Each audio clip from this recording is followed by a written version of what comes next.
Welcome to Tentpole Trauma, the podcast where we look at movies that came with hype and high hopes, but left with crushing disappointment, either critically, at the box office, or both. Freed from the weight of expectations, we seek to examine these underperformers under a new light, parsing through the good, the bad, and everything in between with the hopes of gaining a better understanding as to why they failed to find their audience.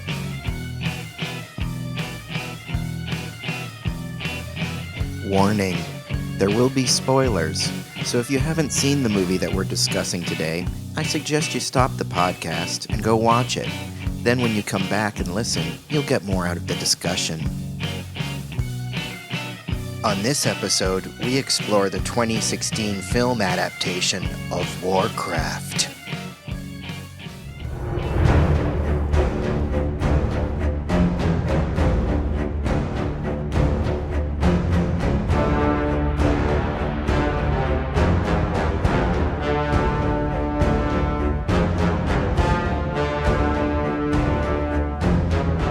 Okay, I am Sebastian, and I'm here with Rodney. Hello, good to be back. And with Steve Say. Hey, pleasure as always. Before we get started, Rodney is the co-host of a really great horror podcast called Pod Forsaken, and I like to have him recommend a horror film before we go on to our main discussion. What is it this week, Rodney? I don't think I've recommended this one before. Have I recommended the movie Triangle? You have not, and I have seen that, and that is a cool movie. It's really hard to talk about Triangle without ruining what makes it awesome. But if you're into like trippy, mind-bending kind of shit, it stars like a very young, is it Liam Hemsworth? One of the younger Hemsworth brothers. Yeah, I think it's Liam. Isn't Melissa George in it too? Yeah, but I don't know who she, like, everyone says that like they know who she is, but I never know who she is. She's in a ton of horror movies. Do you not watch horror movies? No, I've only seen 3 of them. We have a very short podcast. In the 2000s, she was in like 10 horror movies. Fair enough. I mean, she's one of those people, like, when she showed up in Triangle, it was like, her face looks familiar. I just couldn't place her. But I'm glad that you've seen it, Sebastian, so you agree with me. This is kind of a cool movie. I can stand by this recommendation, totally. So I genuinely think if you like that kind of trippy shit, just go find Triangle. Don't even watch the trailer. It will ruin a lot. Okay, but we're not here to talk about Triangle tonight. We're here to talk about Warcraft, the Duncan Jones film based on the video game series World of Warcraft, or Warcraft. I'm sure there's different versions with different names. It is made by Blizzard Entertainment. Now, I am not really a gamer, so I'm coming into this from a point of view of somebody who just really likes movies. I mean, I play video games. There's been video games that I've been into throughout history, but I'm not an avid gamer. I don't play all the new hot games.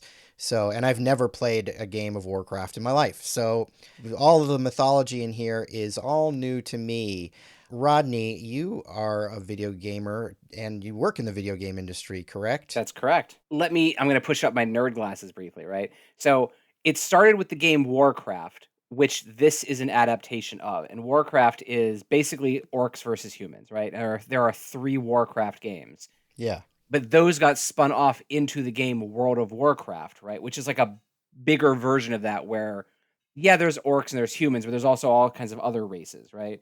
But I do think that most people think this movie is trying to be an adaptation of World of Warcraft, when it's really just an adaptation of the first game, Warcraft. Steve, you have any history with the World of Warcraft or Warcraft games? I played a lot of Warcraft 2, but then when it came to Warcraft 3, I did not play. And that Warcraft 3 is like the League of Legends and Defense of the Ancients, like hero-based games. I never got into WoW, but I have 2 friends, married couple, that they were in their own guild, and they would play together all the time. So I got to watch some of that.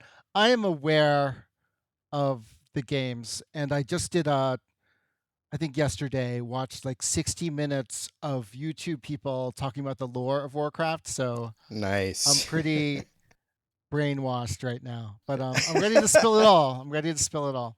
To add on to that, while I used to play a lot of World of Warcraft, I've never played any of the Warcraft games. Interesting. Okay, so we'll have the 2 different takes. This is good. Right. But I currently play a lot of Hearthstone, which is set in the world in the universe of Warcraft. So I did recognize a lot of these characters and places.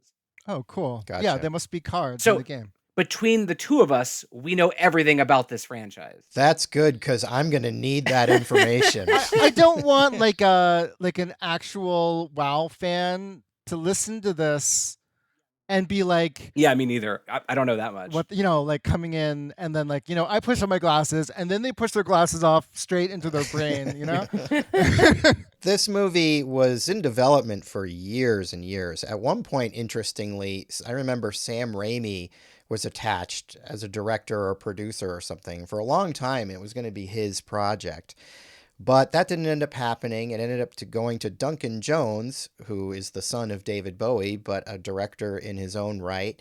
And he has made two movies that I really enjoy. Moon, his debut feature, which is great, and Source Code, a sort of time travel, almost Groundhog Day type of premise thriller with Jake Gyllenhaal that I really enjoy too.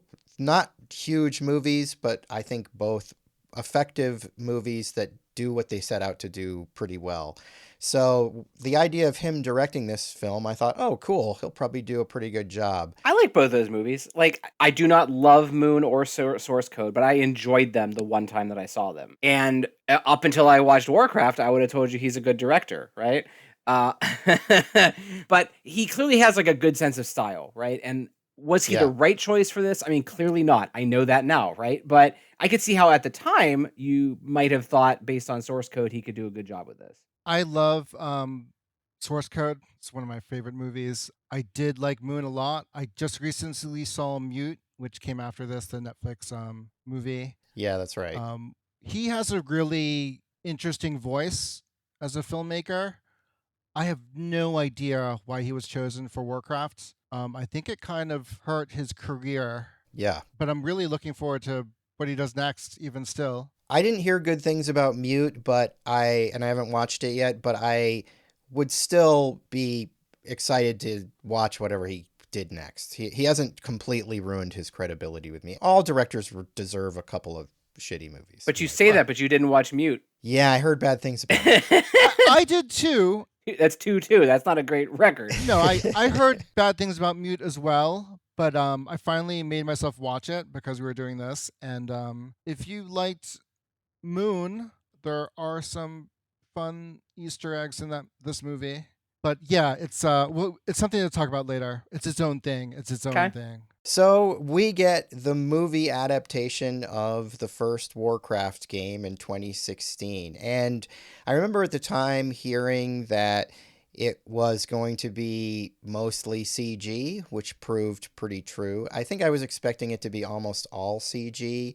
So the fact that it isn't like 100% CG was a little bit of a selling point to me.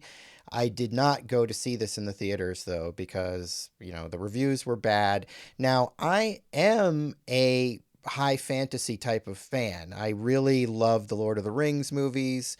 I even enjoy The Hobbits to a lesser degree.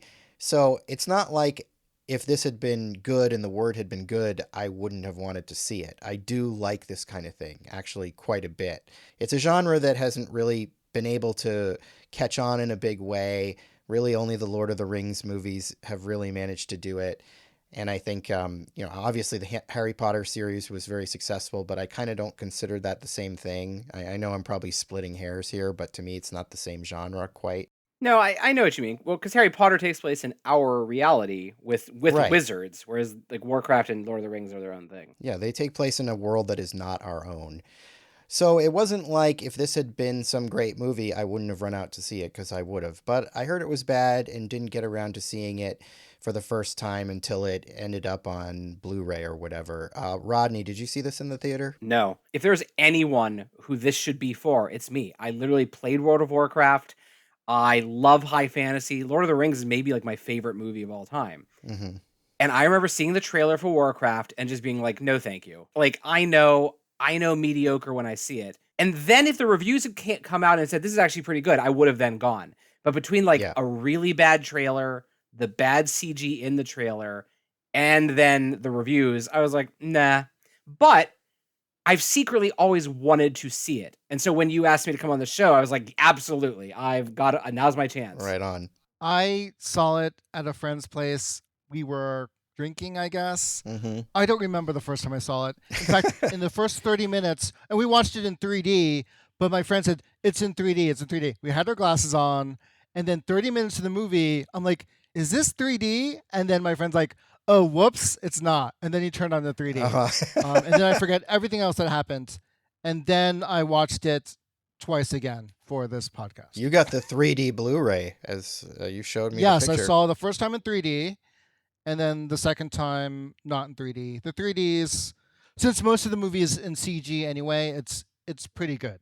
It's not like in your face though. CG stuff tends to look the best because they have the most sort of control over the image that way. So I can imagine in 3D it looks pretty decent. The 3D probably looks good. I don't think that saves it though. So our intro for this, interestingly enough, sort of starts in a different way than a lot of these fantasy epics start in. We get an actual, I don't know if you'd call it a video game cutscene or something, where it's just a generic sort of warrior fighting a generic orc. And we hear the voice of Duratan, which is going to be our main orc. I just want to say out in the front here, the fucking names in this movie are almost impossible to follow. And I mean, I had to watch this movie twice just for this podcast. I had seen it once before. I watched it on Friday night, and by today, when I went to watch it again, I couldn't remember half the movie. I'm so glad I watched it twice because I was not able to retain most of it. And I'd already seen it twice. I mean, I can tell you, oh, it's about orcs and humans, and one orc doesn't want to fight the humans and blah, blah, blah. But like, other than that, all the little details I could not follow, and the names are part of the reason why it's so hard. I gotta tell you, you seem a little dismissive of orc culture and their naming conventions. And frankly, it's a little offensive. Okay, we meet Duratan, and he is narrating over this little scene that we get in the beginning that there's this war between orcs and humans, but it didn't always used to be that way. It wasn't like that before the Fell. And the Fell is a magic power that's going to play heavily into the story. Now, one thing that kind of bothers me about this voiceover, coming back to it after watching the movie again, is it's narrated by Duratan, who's, spoiler, dead. Like, so how does he know how things have progressed in the war between man and humans? Is he narrating from beyond the grave? Is that what we're to assume? You know, I never even really thought about that. Because I only watched it one time, and at that point, I did not know he's dead, obviously. I would assume that his spirit lives on in his tooth and is telling the story in the future. All right, well, I will accept that. I will totally accept that answer. The beginning, the opening, the two warriors is exactly the trailer for the third Warcraft game. Oh, really? Done in a Hollywood budget. Oh, It really? was completely CG in the original. It's for people that are fans of the game, which I'm going to say a lot. They probably saw this and were like, "Oh my god!" Because if you look at this trailer, it's the trailer for Warcraft 3. But it's live. I mean, it's live action in the movie. Well, it's like in the orc scene. Right. I mean, except for the orc view. I'm gonna say something, just paint a picture. Up until the words Warcraft showed up, just this first 10 minutes, I was really into this movie. I thought this opening with like the warrior facing off against the orc was cool. The narration got all of this that we're about to talk about.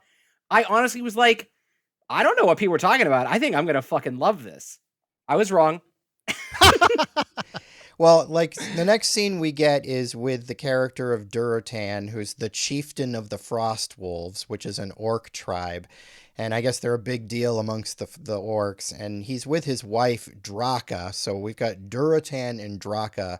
And they're in bed talking about the birth of their child, which they're not sure if it's going to be a boy or a girl. And they're talking about names. She's very pregnant. We might as well get into it now. These characters are all CG. I believe the character of Duratan is voiced by Toby Kebbell. I looked up the woman who did Draka's name, and I didn't know who she is, so I apologize to that actor. She does a fine job in the voiceover work. And I'll say this, I am definitely not super crazy about the design of the orcs here. I mean, I'm a Lord of the Rings guy. I like the Lord of the Rings orcs. I get it that these are a different kind of thing. They're much bigger, bulkier. They're almost like the Hulk in a way. physically, and then they've got these big giant tusks that come out of their lower jaws. It's just not a design that I'm super crazy about. It doesn't really do a lot for me, and it seems kind of instantly cartoony and fake. However, if I'm just judging the CG on a technical level, like is the CG achieving what they want to be doing with the CG, it's pretty good CG, especially with, I feel, the Draka character. Her face, I think, is well animated. And if you're buying into this, if this is something you like, if this is a character design that you like, it's done well. It's animated well. It kind of reminded me of our opinions on the aliens in John Carter. If you like the design, it's done well. I'm not crazy about the design. I agree completely. I fought against it at first, but I was like, look, let it go. They're going to be CG orcs for the whole movie, but the CG looks good. In fact, I'm just going to say as a general statement, the orcs look good, but everything else looks really bad in terms of the CG. I don't know. I was impressed. I think it's always a better choice just to have like actors in makeup, right? Yeah. And you keep bringing up Lord of the Rings, and I'm gonna say it, like that set the bar, and that's like 15 years older than this movie, right? And like people in good makeup looks better than CG orc. I really like the CG in this movie. I put it on the level of the Hulk in the Marvel movies. Yeah. Later on, like not the first one or the second one, but later on, like in the Avengers, these orcs look good. The texture on the skin, the eyes, it really sells it for me. And they're not trying to do Lord of the Rings; they're trying to do Warcraft, and Right. those orcs they look like this. And yes, it's cartoony. I agree that out of all the CG characters, maybe including the Griffin, they all look really good. Like in the light, you can see the soft hairs on their skin. It's the attention to detail is amazing, and you have to be, because at this point now, when Blizzard makes a CG animated short for one of their games, it looks incredible. Right. So Yeah. if you're making a movie of a Blizzard game, it has to be like even better than what the game makers are doing. Right. I was going to actually bring that up because I don't play the games. Like, it's interesting to me, like when you see a big budget movie like this, like how good does it look compared to the game, which is also, obviously all CG. Blizzard is known for making some of the best cinematic like CG sequences for their games. Like they're fun just to watch on their own. But I do think there's one technical thing we need to be clear of, which is that while Blizzard Entertainment has their name on this title, this was made by Legendary and I think Universal, right? And because of the failure of this movie, that caused Blizzard to open up their own internal film department called, it's like Activision Blizzard something, basically they decided that they would start developing their own internal films based on their properties. They've never actually made any films since then, Mm-hmm. but I don't want anyone to think that Blizzard made this movie. They like licensed this film and other people fucked it up. Got it. No, yeah, the short films for Overwatch are Pixar level. Yeah, doing really those cool are all stuff. made by Blizzard, and they're all Yeah. super impressive. In fact, one of my coworkers used to work at Blizzard, and he made those short films, and I know the quality level they put into them. And so it makes sense that Blizzard would at least expect that same level out of the orcs in this movie. And like again, I'm gonna bitch about the CG a lot, but I will consistently say the orcs look good. All right, so the next scene, we get the orcs gathering, and we meet sort of our main villain here, which is Gul'dan, who is sort of an orc wizard or something. This is a complaint I'm going to have a lot about this movie, is this movie throws a lot at you, and I think... Oh, so much. I mean, kind of an absurd amount at you. And I think that it's taking for granted that you probably are familiar with the mythology due to the games. And for somebody like me who's not, it comes at you so fast that when you see this movie for the first time, it's almost impossible to process. And that's not to say that the story is complicated, because it's not. The story and the plot are not complicated. It's just all the things that have names and mythological elements are thrown at you with such rapid fire that it is virtually impossible to process it and understand it in any meaningful way, which is, I think, the thing that sinks this ship. Yeah, I think there's two things that sink it. I think that's number one, and number two is the characters, which we'll talk about a little later, I'm sure. But I was thinking about Lord of the Rings, and the reason Lord of the Rings works is because even though Frodo Baggins like lives in that world, he's kind of like a simple farmer who knows nothing about all the other shit, right? And Right. so half the first movie is Gandalf being like, "Let me tell you about Sauron and the ring, and let me tell you all this other shit." And so you're catching up via him. But there's no one in this movie like that. It's Right. just throwing like, and I love this shit, and I know who Gul'dan is, and I still was confused. I will say it's pretty obvious he's the bad guy though, because this dude is Yes. he's like hunched over with glowing green eyes and these like big spikes coming out of his like back. Right. It's obvious he's the bad guy, but I don't know how he has the fell. Like, he's just like, I'm Gul'dan. I've got the fell. This is what the fell is. Like, like, okay. Like, I get it. I get that he's the bad guy. I get that the fell is a magic power that sucks out people's energy. But, like, how did he get it? Where did he get it? Like, he's been killing all of his planet. You just feel like you're constantly catching up with stuff. I think what's super confusing is that Doratan, our main character, he's like, hey, all of the tribes have like gotten together, right? And so there's like actually multiple different tribes led by different leaders. But then it's unclear who is Gul'dan. Is he like the grand leader of all the tribes? Or Right. is he just like a badass wizard that they've agreed to follow? Exactly. Like, that's never covered. There's so much lore, and I don't know when the movie was pushed through, they were like, someone went to the producer or whatever, and they're like, hey, this many people are playing this game, they're all going to see the movie, but obviously not, because Rodney didn't. Right. Yeah. But and so the people, the fans, they didn't show up, but this movie does fan service so freaking hard. I kind of love it for it. Mm-hmm. Steve, I'm starting to get the sense that you like this movie, and it's making me uncomfortable. Yeah. It's not a good movie, yes, and I agree with your first point that too much stuff, too much lore. And this is the first orc war between humans and the orcs. It's all before the game of World of Warcraft. This is your introduction to it.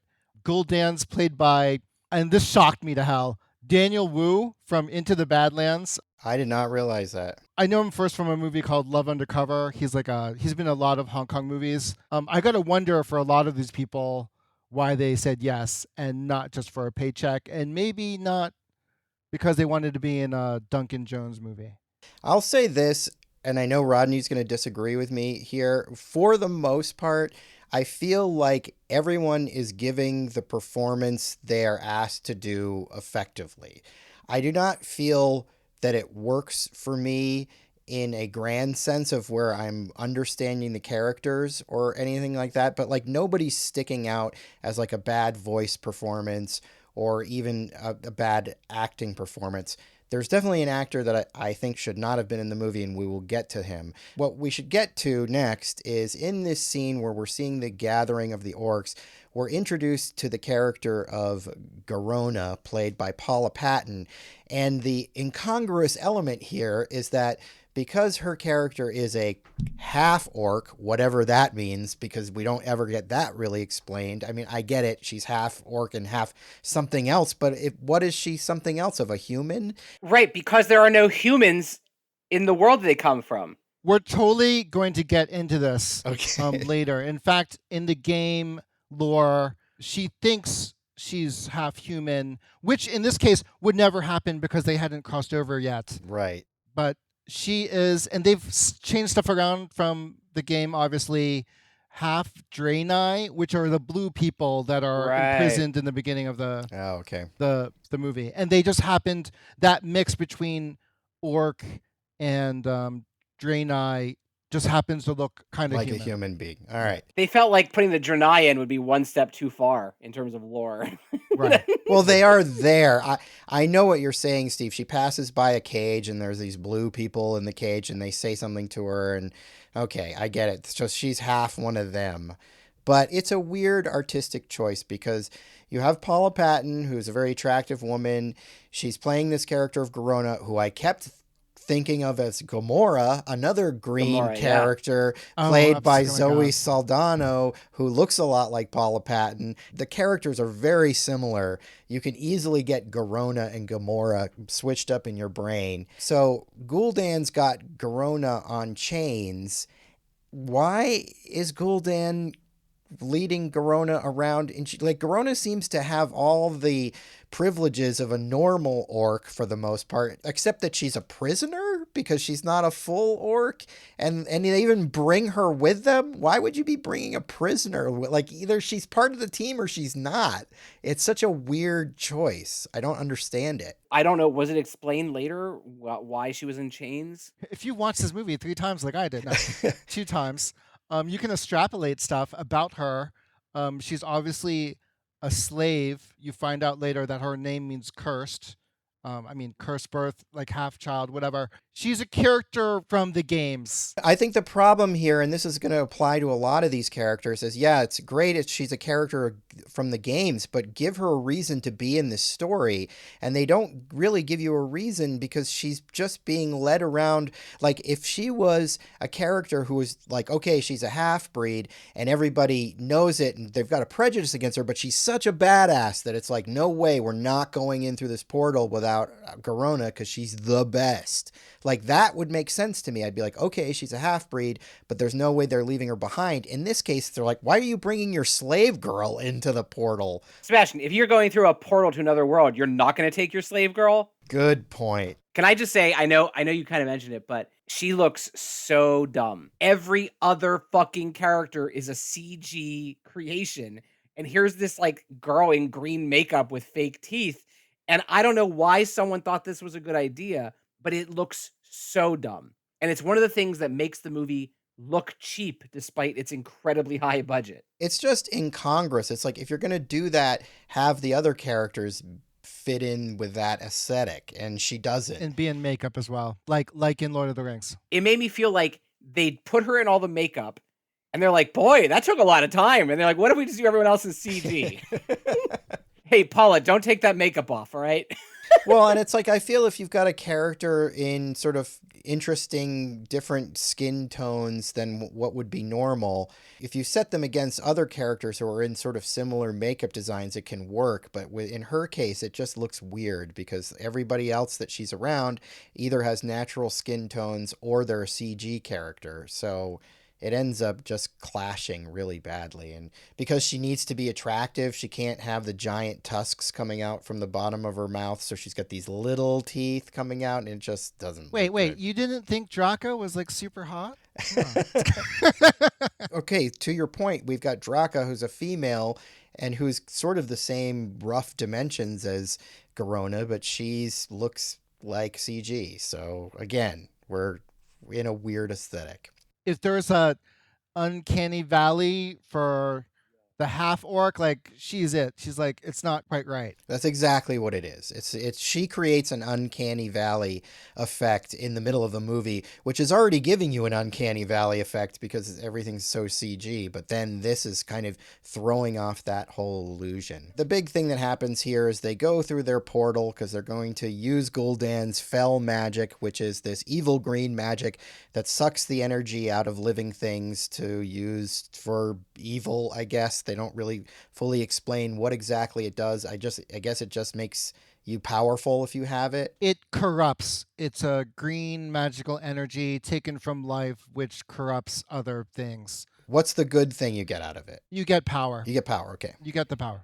I think they do a pretty good job of explaining that. Like, you suck the life out of one thing and you use it as a Right. power for another thing.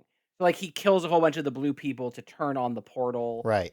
Later, he like kills a deer to like resurrect that baby, which we'll talk about. I think the cool thing when they go through the portal, it's upright like a door, but when they go through it, after going through like this limbo space, they come out from the ground like it's water. Like a lake. Yeah. Yeah, that was cool. I like that. All the trees that were on this piece of land in the, the human world are like floating in the void between realms. Yeah, I liked that part. I thought that was cool. Doratan says to his wife, because his pregnant wife is like, I want to come with you. And he's like, okay. And he's like, I'll go through first. And I was like, what difference does that fucking make? Like, once Right. your husband goes through the big portal, like, you don't know if he died or not. So Right. She does go through, and the unfortunate side effect is that her baby is then born on the other side, stillborn. She goes through, and like there's this lieutenant called Blackhand who's going to be our sort of side guy who's going to be a thorn in everyone's side. Played by Clancy Brown, right? Yes. Right. Such a great voice. You can't have a movie with a creature in it without having Clancy Brown. He pretty much is in every horror fantasy thing. But he's pissed off and he's going to be a pain in the ass. He's mad that Duratan brought his pregnant wife. Yeah, brought her through. Right. But Gul'dan decides to just pull the baby out of her, and he kind of pulls it. It looks like he's pulling out of her butt the way it's shot. No, she's on all fours as opposed to on her back. It's very different from a human birth, let's just say. As we would assume from orcs. He pulls it out of her butt and then uses fell magic to revive it. And when he infuses fell magic into an orc, it becomes a sort of greenish Hulk-like hue, which, by the way, was something I had not grokked until like the third viewing. Like I was like, why are some orcs green and some orcs not? And like it was only to like viewing number 3 that I figured out, oh, it's because they've got the fell in them. All right, now I get it. Is that what you thought? That's not how I read that, but I guess I just thought it was like the baby is blue because it's dead and it's turning green to show it's coming back to life, and just like different tribes have different skin colors. No, but like Duratan and Draka are of the red-skinned orcs, and they had like a blue kid because of lack of oxygen or whatever. I think it was weak but still clinging to life at that point. It was premature because of the void. Oh, right. Then Gul'dan raised it above his head and says, "A new warrior for the Horde," which I believe is what happens in the game when you create a new orc unit. Ah, okay. They actually say that in the game, and then it goes to title. You might be right, Sebastian. I don't know if that's it. The green skin is a thing. Don't think for a second that I can't be wrong about anything in this, because like... Oh, I know you can be wrong. I totally think it's the green fell magic that turns them green. All right. See, I mean, that's how I read it. I won. Okay. I won this one. Anyway, but yeah, then we cut to the title and we get the composer is... Isn't it Ramin Djawadi from Game of Thrones? I think you're right. It is Ramin Djawadi. There's one notable theme in this. I'm sure it's from the game, right? Is that a theme from the game, or did he write that? It sounds like it's from the game, No but I idea. can't be sure. I don't want to say. Dude, at this point, like I said, I was in. We've had like 80 people have died at this point. We had like an on-screen almost dead baby, a dead deer, a portal, an evil wizard. I was like, this is gonna be fucking great. And then the rest of the movie happens, and it starts at this place called Ironforge. Another huge complaint I'm going to level at this movie. The places they go sometimes are given names, sometimes are not. So they become really confusing, and we go from place to place rapidly. And this is something that Lord of the Rings understood. When you go to all these different environments, it should be a big deal. And in this movie, they just go. They just, like, if they're not flying there via Griffin, they are teleporting there instantly. There's never any real travel time going from place to place. And we're just there in some new place. And you're like, where is this? And like, this Ironforge is a place that's like a sort of snowy, sort of dwarf mine type of thing. Yeah. Is that, am I understanding? It's a video correctly? game location. Yeah, it's like the dwarven home It's city. like the Mines of Moria in Lord of the Rings. But it's completely irrelevant. Right. It has nothing to do with this story. Exactly, which is the reference material. Lord of the Rings are, Norse mythology. These are the basis for all of these, this game, the lore. Obviously, anything with a name, given a name in this movie, it's from the game. Right. And it's for Sure. people that played the game. I can't not see it through the gamer's view, but for people that don't know anything about it, yes, it must be confusing as hell to be like, what, where? And you know what, Steve? If you're enjoying it as a gamer, that's totally cool. I'm just bringing in my perspective of it, which is that I'm not, and so I'm just like, what the fuck is going on? I get it. It's basically a dwarf mine like the Mines of Moria. I have analogs from Lord of the Rings to draw from. I get that they're drawing from all of that.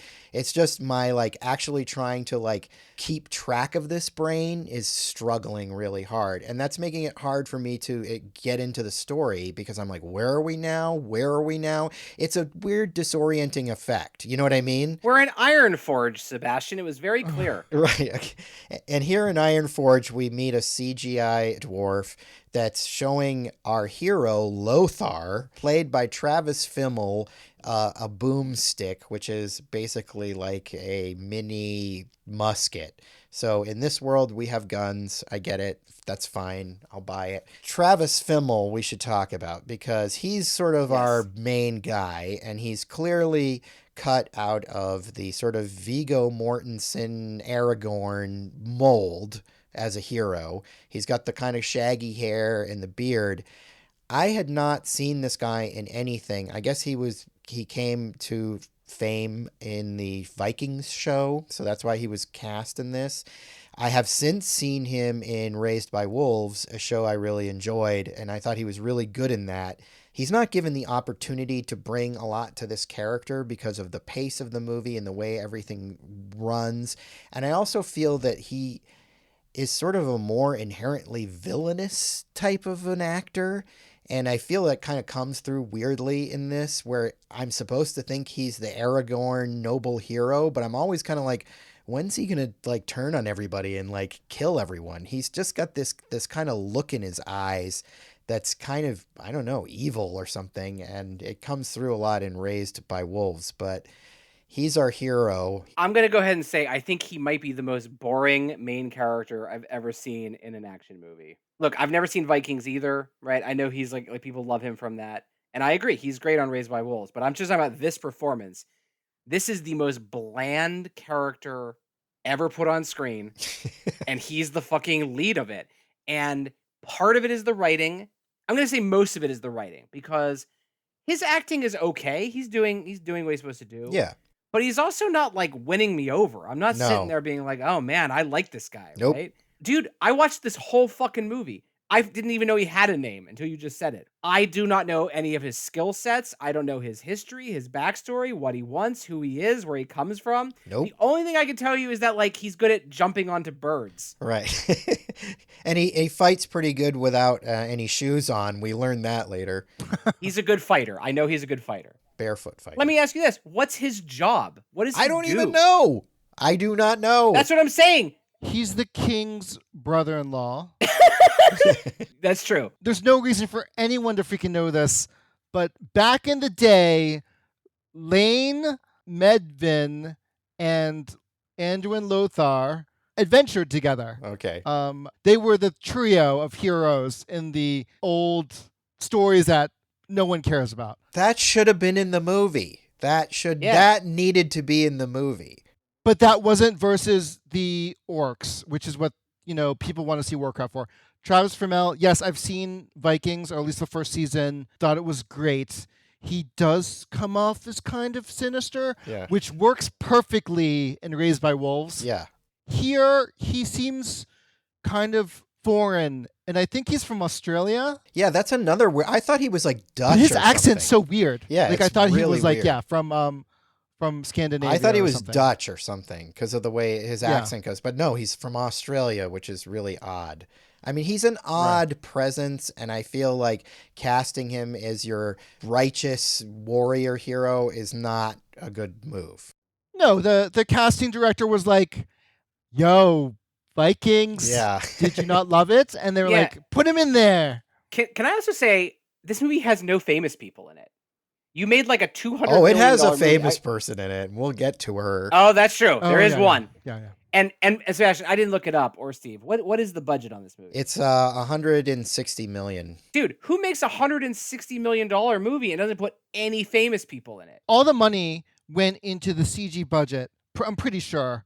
Obviously, because it didn't go into stars. Right, but like you have, Paula Patton coming off of Mission Impossible 4, Toby Cabell, who I only know from Black Mirror, but I think he was also in Kong Skull Island, which came after this or before? It was after. I agree these people have been in front of cameras Right. before, but no one's shown up because Travis Fimmel is the lead of your movie. Except for like a very small contingent of hardcore Vikings fans. You know who I never have seen in any movies before and probably never will since is the next character we meet in the world of Storm. Like we go off to a new location, Stormwind, which I guess is where the king is. Is that, am I? It's like the human capital. But again, not very well explained, by the way, but okay, No. I can roll with that. So Lothar goes to Stormwind, ostensibly to meet with the king, and he meets the character of Khadgar, played by an actor named Ben Schnetzer.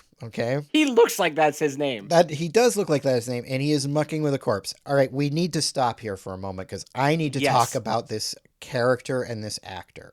I want to say, in the interest of being kind, I think the guy's a fine actor. Like, he's actually acting fine. He's doing what he's being asked to do, but he is woefully, woefully miscast. He does not look like a character in this game. He looks like somebody playing this game. Like, he looks like a gamer. Like, he does not look like a person who'd be in a fantasy story. He kind of looks like a hipster gamer guy. And he's this young wizard who's part of this group of wizards called the Kirin Tor. But he's rejected them for whatever reason. He doesn't want to be a part of them. Unfortunately, this character, I feel, is the worst element of the whole movie. And I don't blame the actor. He's just not the person they should have put in this role. I completely agree. Man, we are going to line up a lot on this because this dude is from some other fucking movie. I don't think this guy is very good. I think he is okay at best. But everything from his facial hair to his haircut to, like, at least Travis Fimmel looks kind of dirty, like he lives in a fantasy world where, like... Yeah, he looks the part. This guy does not at all. Oh my God, this guy is painful. Every time it cut to him, and as soon as I started to realize this guy's going to be in the whole movie... He's so important. He's like the other main hero, really. Yep. And again, other than he's a wizard who left some group, I can't tell you anything about him. But I found him obnoxious, and I blame him for mostly ruining the movie. Wow. Steve, why do you love this character so much? I don't love the character, but for all the reasons why Sebastian and you, I guess, hate the character is probably why he's in there. Like, the knights are the jocks, and the mages are like the bookworm nerds. Mm-hmm. They're sort of like the proxy for the gamers, and he's the mage class. It's a fun class to play. It's a shame you don't like this guy because apparently he was cast as York Brown in Why the Last Man, the TV series. Yeah, but you know what? That might be fine. That's a completely different character. I don't hate this actor because of who he is or how he acts. I feel like he's miscast. It's a casting issue. The second he appeared on screen, I was like, this guy does not belong in this world. Yes. He just walked in off of the street and they put a costume on him. Right. It's a character from the game, guys. Oh, no, he's a character from the game. He does get rapidly aged at some point in the lore, but here he's basically 17. Yeah, but Steve, I'm not saying I don't want Khadgar, the important character, not in the film. I don't care if he's in the film. Just please get hair and makeup and the costume people to make him look like he's part of the right world. Right. That's all I'm saying. Yeah, I see what you're saying. Okay, got it. After this, we meet the Guardian, who is played by Ben Foster, and I love Ben Foster, and I think he's perfect as this character. You know, like, you want to tell me he's a wizard? I'm fine with Ben Foster being a wizard. Like, he works. I buy it a lot more. Wow. Because when I saw this character, I expected like Merlin, and then we get Angel from X-Men 3: The Last Stand. I'm like, I don't know him from other stuff. When I saw Ben Foster, I'm like, why is this guy playing the Guardian of the Realm? It made no sense to me. But then I read that he went on adventures with the king and Lothar. So I'm just like, okay, that makes sense that he's a little bit on the young side. Right. They're aging him down to fit in with the other guys. Well, I just want to say, in Ben Foster's defense, Ben Foster is a great actor. If you've never seen 3:10 to Yuma, I highly recommend that movie. He's so good in that. He's been in some movies and he's been excellent. He can knock it out of the park. So I'm happy to see him, and I think he does fine as this character. I mean, he's obviously going to turn into a villain. That's something that you figure out almost immediately, and I'm sure if you know the game, you probably already know that, but like, as a lay person just watching this, I'm like, oh, he's going to turn bad. Like, all I have to do is look at him to know that he's going to do that. Right. He's kind of a dick, like straight up early on. So Right, like he's giving Khadgar a hard time because Khadgar's like looking through his wizard books when he doesn't want him to. And of course, like Khadgar's brand is leading him down this mystery. And we can just sort of talk about it, as an overall thing without going into it detail by detail. But basically, Khadgar is going to figure out that the Guardian, aka what's his name? Medivh. I think it's Medivh. Medivh. thank you. Yeah. Has basically been corrupted by the Fel and is playing a role in all of this. Can one of you just explain to me what the fuck a Guardian is? Like, what is that role? Like, why does the movie not even take they're just like, we need to go talk to the Guardian. And then they hop on their bad-looking CG bird and fly to his castle. And I guess he's just like the best wizard in the kingdom. I am going to take a little bit of an issue with you ragging on that bird too much. I like the griffin. I think it's cool. No, the Griffin CG I think is as good, if not better, than the Orc CG. Oh my god, hard disagree. The feather stuff is just amazing, especially when Lothar rums his You hair. like you're a fan of the feather work? Yeah, the feather work does it for you? Exactly. It's exactly what it does. I assume it just looks amazing in 3D, and I'm just an asshole for watching the normal version. Mounts are like a huge part of the game. It's like this extra thing you can ride, like whatever. And Yeah, no, I get it. they play that up. I like that kind of thing too. I like when characters ride giant creatures and fly around on them. I'm totally down for all that, so I'm not bagging it for that. Anyway, back to the Guardian. The Guardian, he basically presides over this fount of magic in the tower. He's like the sorcerer supreme of Azeroth. I don't know how he got that position, but from what I get from his interactions with Khadgar is that there can only be one, and that there's always an apprentice that replaces the master, like the Right. Sith or whatever. And that's why he's constantly being like, you're going to take this from me now, or whatever stuff. Right, and I liked that. I liked that it was pretty clear that Medivh was like, what, you snooping through my stuff? What, you're looking to take my job? Basically, he knows that this kid is out for his gig, so I was fine with that. It's just not well explained. Like, nothing in this movie is well explained. I don't know why. I don't know what the Guardian means. I can extrapolate the answer that you gave, Steve, that, yeah, they must be the head wizards or whatever. But then there's this other group of wizards that's above him. And, that's where it gets complicated and confusing. I mean, I assume that from people from Kirin Tor, the floating magical city, they pick someone who's not an elder to be in this shitty job of being the Guardian. Right. It's just like a thankless job. He only stays with that guy from Battlestar, Callum. Morose, I believe his name is. Yeah, Morose. Yeah. Because he's morose. It's a shitty existence. I watch a lot of fantasy shit, and I play a lot of video games, and I'm a smart guy, and we're 20 minutes into the movie, and already I'm like, I don't know what's happening. I don't know anything. I don't know who's doing what. They're like, go see the Guardian, and like, you're telling me he's guarding a magic tower, and I assumed he like guards Stormwind because there's like a big statue of him in Stormwind. Am I wrong? Is that not a okay. Was that not a statue of him? Probably. You're probably. I don't know. I will agree, Sebastian. Ben Foster does a pretty good job. And this place that he stays at, this wizard castle that he lives in, is called Karazhan, which I had to like dig into the movie to find because they don't put up a subtitle or anything.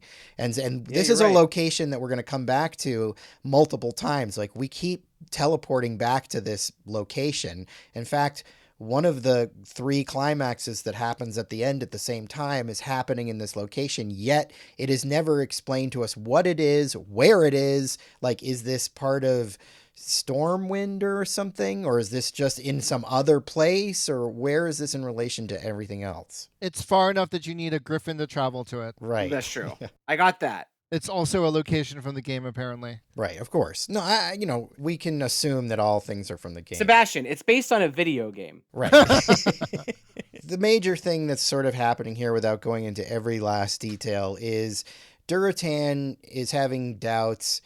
He's hanging out with his buddy Ogrim, who's going to factor into the story, this other orc, and he's having doubts about what Gul'dan is doing, because, he's killing helpless villagers, and that's not the orc way.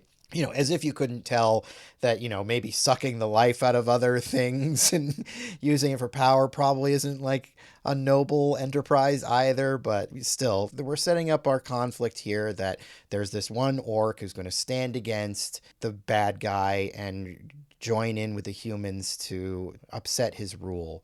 After they meet with Medivh, they go back to the king's castle with Medivh to explain the situation with the orc, because the humans don't really understand what's going on. There's these creatures, they've suddenly appeared and they're attacking, so they don't know what's going on there.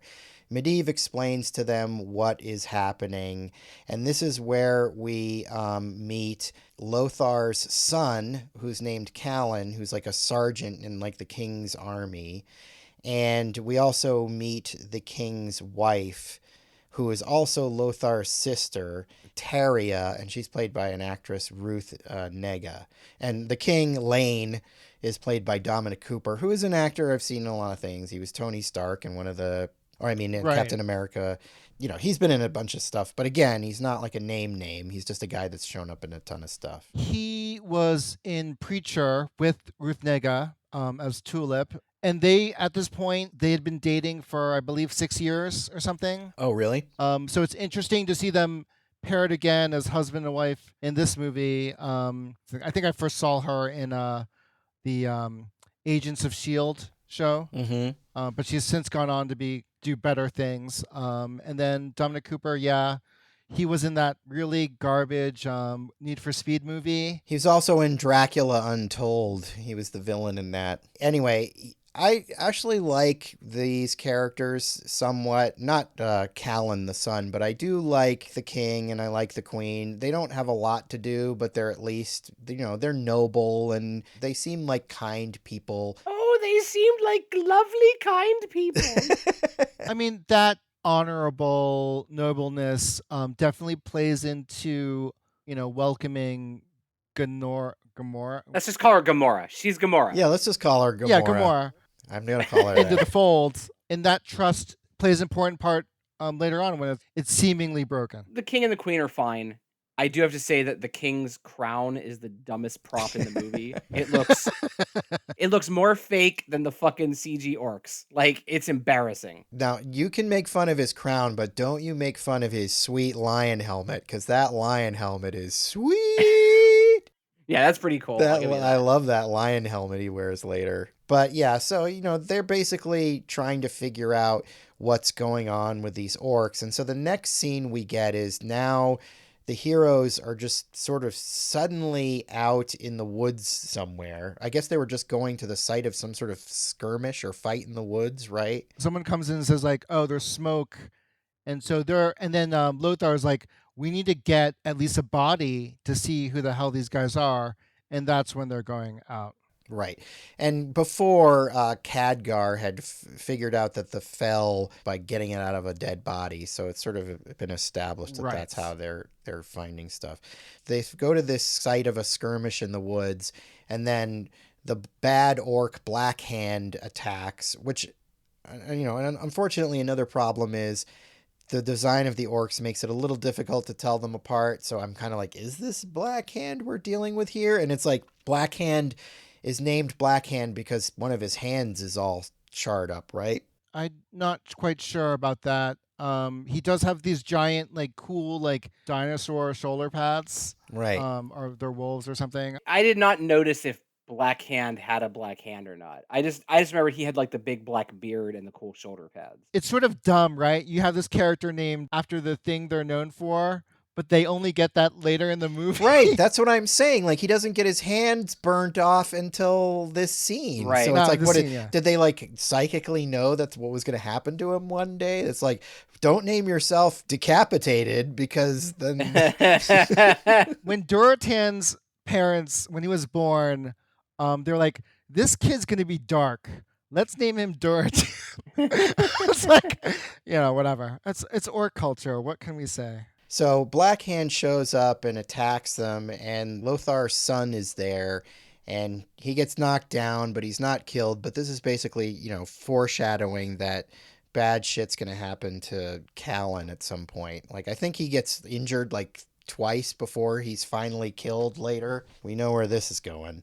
Yeah, that's sort of a trope at this point, but also can be used for a great misdirection. Yeah, I know during like whatever Avengers movie, like I was like, this is where Hawkeye dies. right. And then That's the smart thing to do, is set up this trope and then go against it, but that's not what this movie does. So the orcs attack and Lothar shoots off Black Hand's hand, fulfilling the prophecy of his name, and he shoots it off with one of those boomsticks.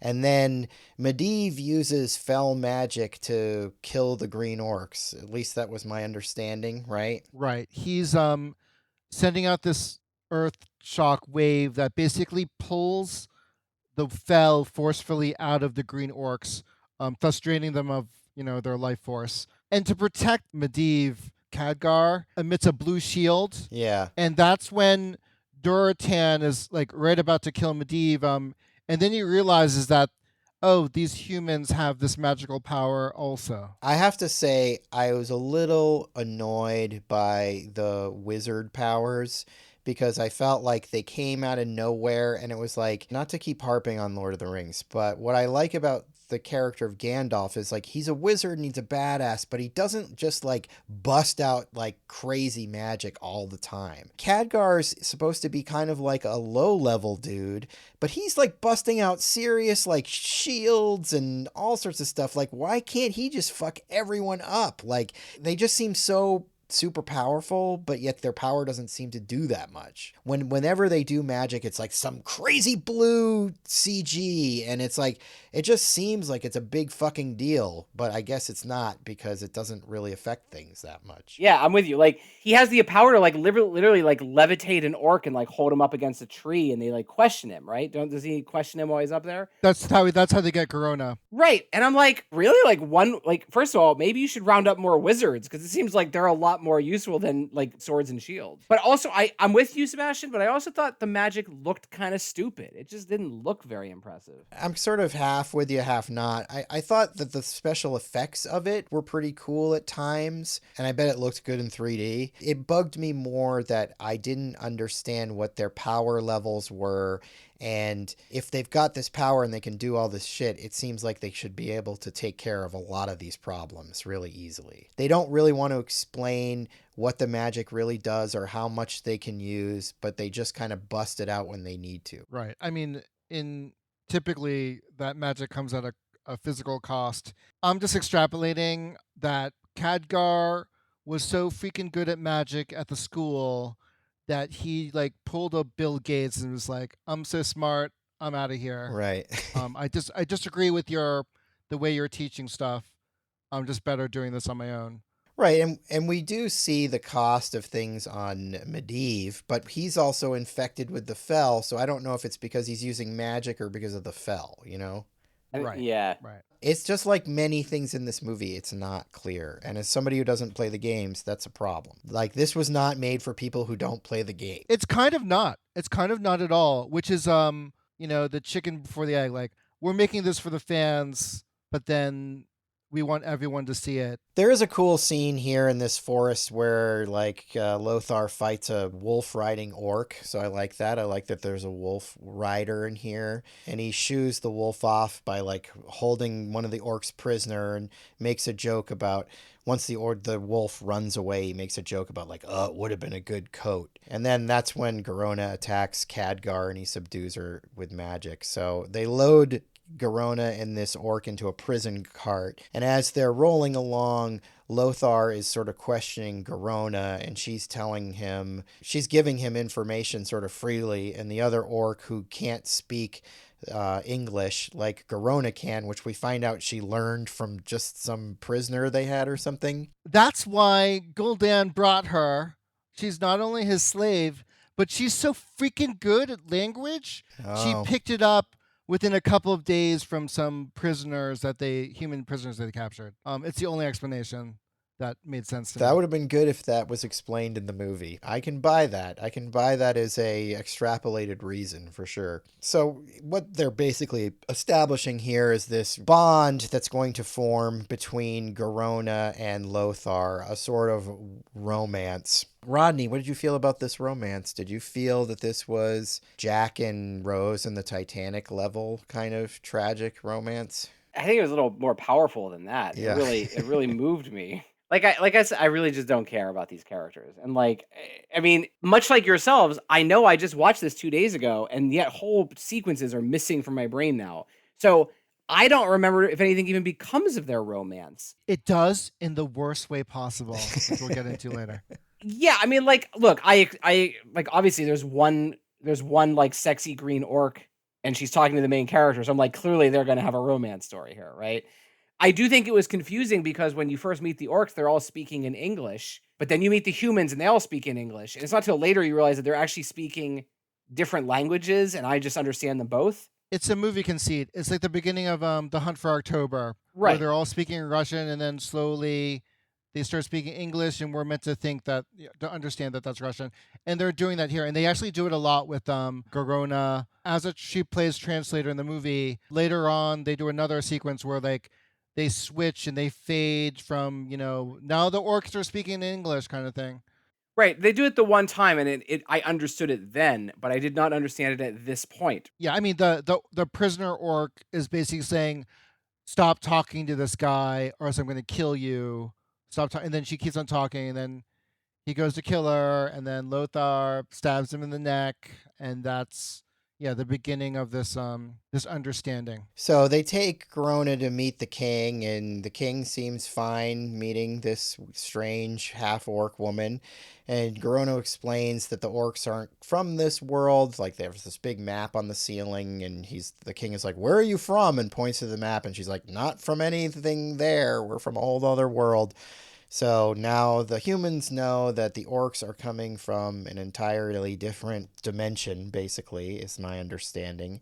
And, the queen meets Garona and she's really nice. They like put her in this very lovely metal cage with Hmm. a very uncomfortable looking bed, and they're like, yeah, you're like our prisoner of honor, I guess. I mean, initially when they meet her, she's just walking around, touching everything, even the king, and like everyone's like, "Cool, I guess." It's a little weird for such a dangerous looking prisoner to just be like, "Yeah, sure, touch my lion throne." Right. You know? Yeah, they seem very cool with her kind of right away. And I guess that's just to show that these are nice people who aren't going to judge green-skinned beings for no reason. The queen like gives her wine and she's like, "I can take away your slave collar if you want, and you can live here if you want." Like they're right away, they're just opening the doors to Garona. And it's not that Garona isn't nice, but she's got a kind of a gruff personality. She's constantly like, judging people on their warrior skills and whatnot. So I don't know if I'd immediately like invite her to live at my place. They're really being hospitable to her. Khadgar finds like a drawing in a book that moves, which is going to lead him to discover that Medivh has been corrupted. Also, what's going on at this time is sort of like Duratan is becoming more and more disillusioned with Gul'dan. He's talking to his buddy. Oh God, what's the name of this character? Grimgar or something. Ogrim. He's talking to Ogrim Duratan's friend Ogrim, I guess his second, in he's a command. huge character in the games. His name is like full name is Ogrim Doomhammer. Nice. Which because he has that giant hammer. I wish my name was Doomhammer. I'll mention it now and hopefully never mention it again. Someone call me on it. All the weapons that you see in the game, I mean in the movie, are straight up recreations of items you can get in the game. Right. Again, tons of nods and Easter eggs. Yeah, I think Medivh visits Garona. in prison and disappears right before the queen comes and gives her a blanket. Yeah. Which she wears for the rest of the movie, I think. She definitely shows up with the blanket on a few times. Like she has that on when she goes to see Lothar later when he's in the dungeon. So, yeah, that Right. blanket comes back, but they don't really explain why the blanket is so important to her. I guess she just likes the blanket. To make her feel comfortable. It's like one of those weighted blankets, I don't know. But the important thing about the conversation between Duratan and Orgrim is that Duratan's got a plan he's forming to get the humans to help them out with going against Gul'dan. Yeah, they're basically looking out at the beautiful views of Azeroth. It's like, oh, remember when our planet was like this? Yeah. Like this is all Gul'dan's fault, because of the fell magic. Back they go to Lothar giving Garona armor because they're going to win a scouting party to go look at the portal that they're building. And then we get a little more hot heat from Lothar as he's sort of strapping Garona in and like tightening the armor on her. We're really Right. feeling the Right. sexual tension.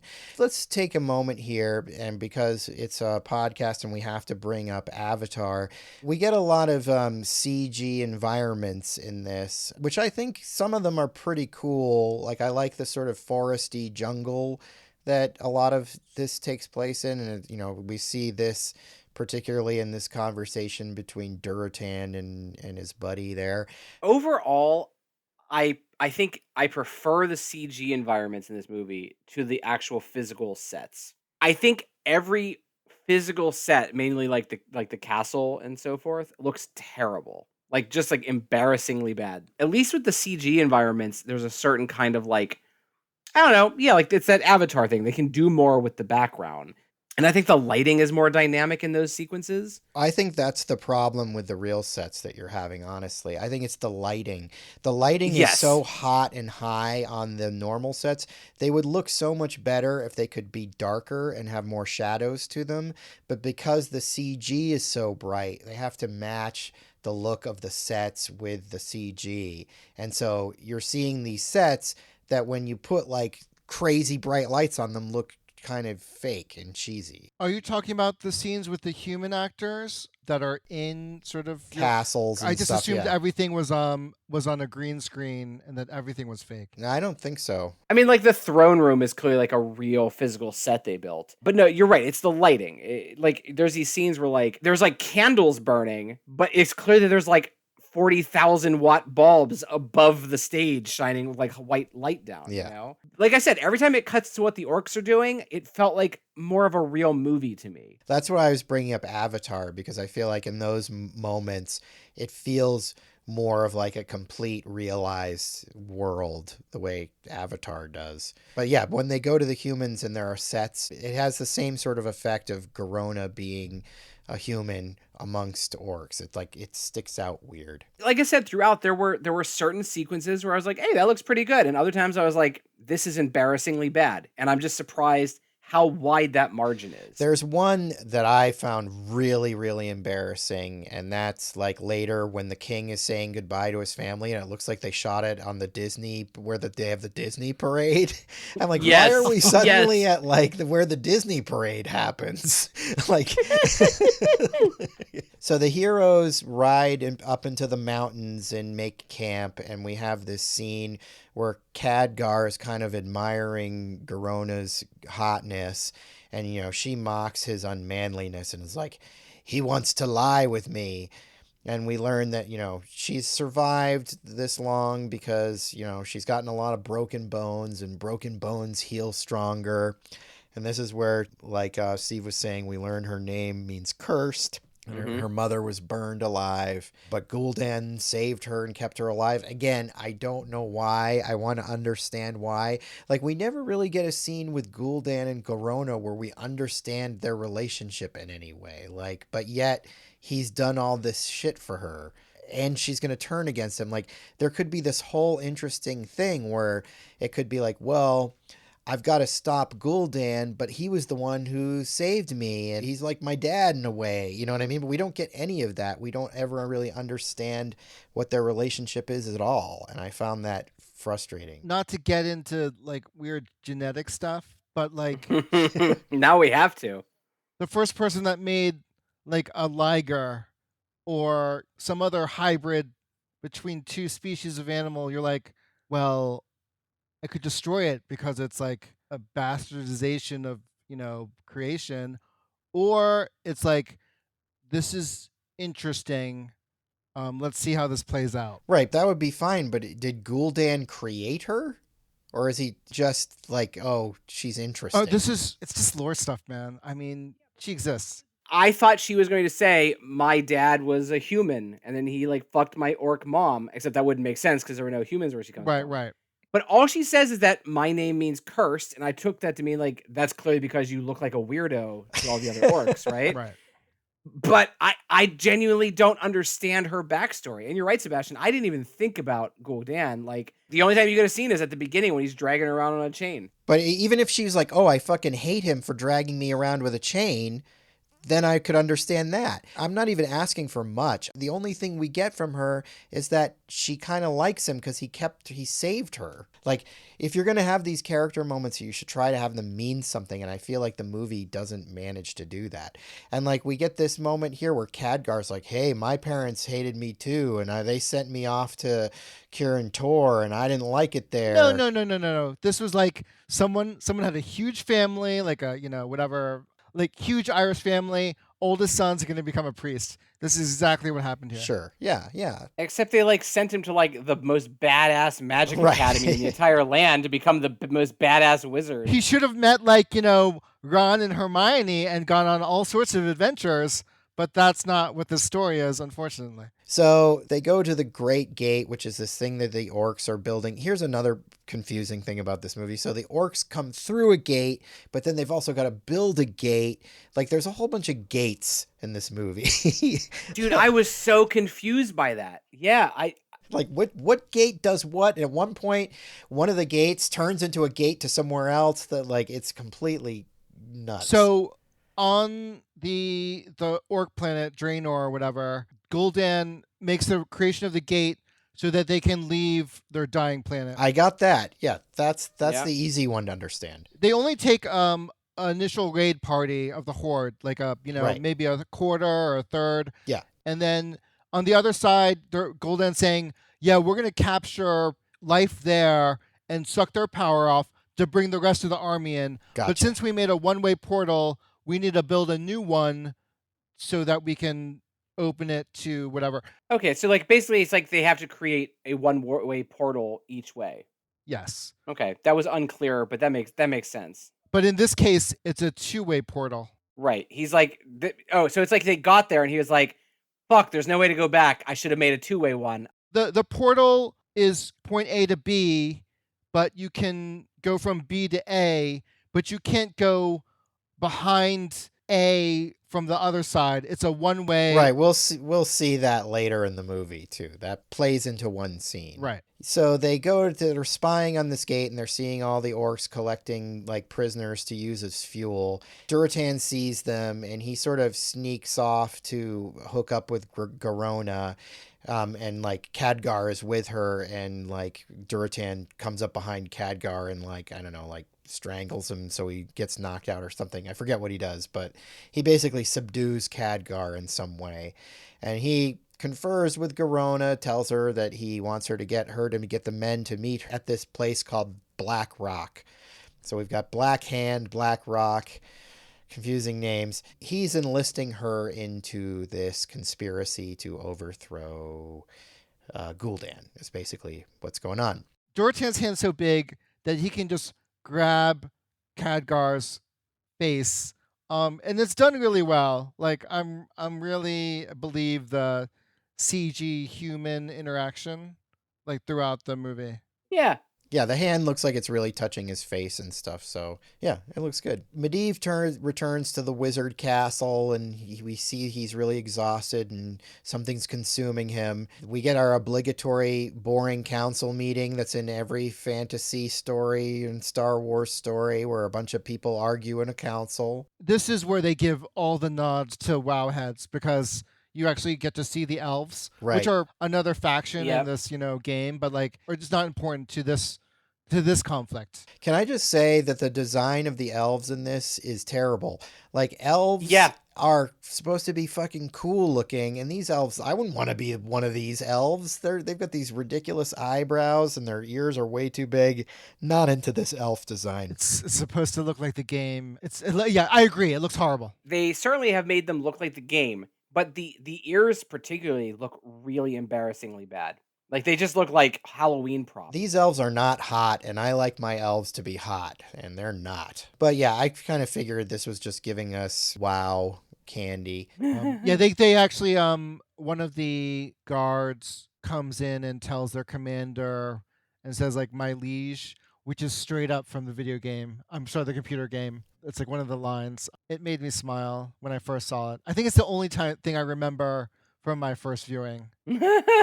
The only thing you remember was someone saying my liege. Yeah, exactly. I'm so glad you're here, Steve, to enjoy these things on the hardcore World of Warcraft nerd level, because this movie was for you, obviously. All right, so moving on. I literally have no idea what happens next in this movie. Is this when they have like they finally meet in the big creepy valley? Lothar is like, it's a trap. They're discussing actually meeting with the orcs at Black Rock.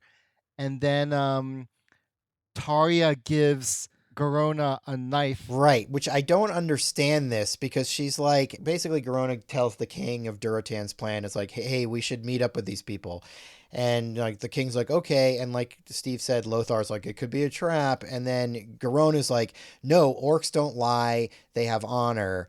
And then the queen is like, well, you can prove your honor by taking this knife. Exactly. It's a trust thing, and she's like, right, a trust thing, I guess. We trust you enough to carry this royal blade. Right. It's like a letter opener. Yeah. I took it that she's basically like, are you kidding me? Like, what am I supposed to do with this? No, Like, she totally said that. Right. That's exactly what she says. yeah, I mean, whatever. Like, why not just give her a real weapon? I don't understand, but whatever. Yeah, and then Medivh visits Khadgar's like conspiracy theory Yeah. photos on the wall thing, and just like, where do you get this? Why do you have this?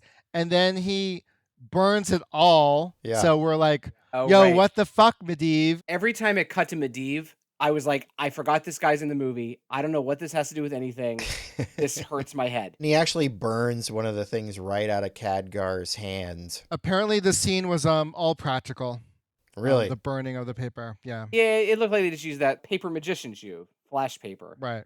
Yeah, then Khadgar goes to Lothar and is like, yo, Medivh burned all my shit. That's not cool. And Lothar's like, he did it for your own good. Right. So yeah, then we get this scene where the orcs and the humans all meet at this Black Rock Valley, which is just like a big, canyon or something that's all black rock. And Duratan and the king confer, and this is like that scene where you were talking about where the Duratan is speaking orc, but Gamora is... She's translating. She's translating it. Duratan wants the humans to attack in 2 moons, which is 2 days, and draw the orcs away into a battle, and then Duratan's tribe will turn on Gul'dan and attack him. That's the orc plan. None of this did I understand when I first watched it. This is all 4th viewing. I figured this out. Yeah, I was watching the movie and I was like, I just don't know what they're talking about. Like they're trying to come up with some kind of plan. I got that. Well, yeah, and the fact that it's like being translated and stuff makes it all the more confusing. There are a lot of choices in this movie where you're like, you're trying to convey information to me now, and it's supposed to be important, but you're doing it in the most distracting, confusing way and completely losing me. But then what happens is these green orcs show up and attack, and Duratan's tribes fights them. Garona defends the king against the orcs, so she's proving her loyalty. Right, because Lothar actually throws her a spear, and he like winks at her and he's like, "Hey, here you go." Am I wrong, or are some of the orcs like hiding under the rock? They are, because Ogrim Doomhammer, basically betrayed tribe Frostwolf. And that's why the fell orcs are already hiding at Black Rock to ruin the parlay. That was another thing I didn't get until this viewing, that Ogrim betrays... I did not get that. Right. At one point, Garona looks up at the top of the cliff, and Ogrim's there being like, I did it, He's got a little sign that says, I betrayed you. Because later, Ogrim breaks Duratan out of the orc jail and is like, sorry, I betrayed you, bro, but I saved your wife and kid. So anyway, there's a fight, and the big thing that happens here is Medivh forms this magic barrier that's separating the orcs from the humans, but Lothar's son, Callan, is on one side of this magic wall with the orcs, so he's basically screwed. And like Lothar tries to get him, he takes this cool looking shield. Was this shield something from the game? Because it's got like horns on it and shit. Everything's from the game. Right. every single thing. Okay. Well, you know what? It actually helps me to kind of understand this movie a little better, because I'm like, oh, that's why that thing was important, because it's from the game. Got it. I just want to know how much it hurt for Lothar to put his hand there, because if Dude, you're able to put your bare hand through a thing, you can go all the way. Right. It's like I feel like that's a much longer conversation, Steve. But yeah, it's like, first of all, Medivh is like casting this from like a million miles away on another tower. Right, and I'm like like, on a mountain. Hey, motherfucker, how about you come down there and help, as opposed to just standing up with your like a lightning wall? But he's not trying to help. He's doing whatever the fell magic is telling him to do or something. We don't know this at this point, really, but we don't. All he knows is that he's trying to protect the king. But yeah, Callum is a goner, and probably a goner because his dad tries to talk to him, and that's when Blackhand was like, "Oh, that's the jerk that shot off my hand. Yeah, I'm gonna kill his son." And he kills him with his new fake hand now that's like the knives. He's got a or Freddy something. Krueger glove. Exactly. And he guts old Callan. You know what? I'm happy to see Callan go, because I didn't like this character at all. So I'm like, all good, but like this sad music plays and we get this overhead shot, and I'm like, no, not sad. Happy. I gotta tell you, I was pretty shocked. I did not expect that character to die. Are you serious? You're lying. It was It did not feel telegraphed in any way. Oh, your sarcasm. So yeah, Callan is dead. Khadgar and Garona take Medivh back to the wizard castle, and because he's spent, and they just kind of leave him there by his pool. He's got this sick pool, and they're just like, yeah, let's go. But Khadgar then sees the flash of green in Medivh's eyes. Duratan is getting ready to send his wife and child away, but then Blackhand comes in and stops them, and this basically is going to result in Duratan having to fight Blackhand. Is there a word for this battle? It's like Mak Gara or something. Anyway, Blackhand's like, you're a traitor to Duratan, and then Duratan's like, if I surrender, can you back off my clan? Right. But before that, because he basically thinks he's gonna die, he names the kid Goel. That comes into play later, and then it goes back to the tower. Medivh and Garona are having a talk. And I can assure listeners, it's just as captivating as it sounds right now. I'm not the best storyteller. I mean, to be honest. So, he names the kid, and I felt like that was supposed to be important, but I had no idea why. It is. If you like the games, Goel is a super major character. So this is basically his birthing story. Because it goes later. I mean, they play into it actually a lot. I figured his name had to be a reference to Kal-El Superman, because he basically is sent away. There's a similarity there to their origin, so I feel like that might be a thing, but who knows? I don't know. But yeah, we learned that Medivh had a girlfriend at one point, but we don't even know what happened to her. He doesn't even say that she died or anything. He's just like, I was with her. No, she says that there's he met these people and they, one of them accepted him as he was. They're basically implying that he's Garona's father. What? Really? I mean, you didn't get that from the... I didn't get that at all, no. Okay, that's good, because that's not the case at all. And in fact, in the games, Garona and Medivh have a kid together. For that to be the case, if Medivh, Lothar, and Lane are having adventures together, and one of them had a kid, and then Lothar is hitting on that person's kid, it's fucked up. Yeah, that's gross. So, I don't know what to make of it. At that point, Medivh creates another teleporting gate, but makes it with a flower that he sort of just gives to Garona. I don't know what that's about. I think that's a nod to fans of the game that's like, yeah, romance, this is all you're getting. Right. So she takes the flower and then like teleports presumably to Lothar because that's where her heart desires. Before we get there, we get a scene with Gul'dan hanging out with Ogrim, and he's like sucking some dude's life out to consume, and he's like Ogrim, you can be the head of the Frost Wolves if you want, and I'm gonna give you the fell and stuff. And Ogrim's like, hold off on that for a moment.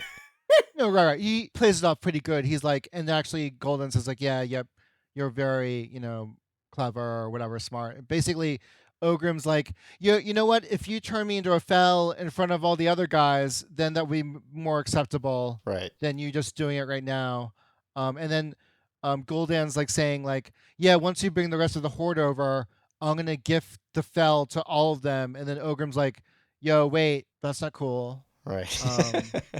I like this version of it that we're saying in like dude speak. It's flows a little better. I just remember that, yeah, he's got like a human captive and he's just sort of like slowly sucking the life out of him as though it's just like a Tootsie Pop or something, just like how many sucks to get to the bottom of a guy's soul. It's like a milkshake where someone's like slowly sipping the milkshake during the scene, and at the end they're sucking the rest of it out. It's like I thought that was kind of cool, but Yeah. it was also like, wait, he eats the souls now? I thought he uses souls to do magic, but now he's just eating this guy. I think it's whatever. giving him like sustenance. He's like an energy vampire now. Sure. Basically, every time it cut to Gul'dan, I liked the movie 10% more. I was like, okay, yeah, like evil wizard dude.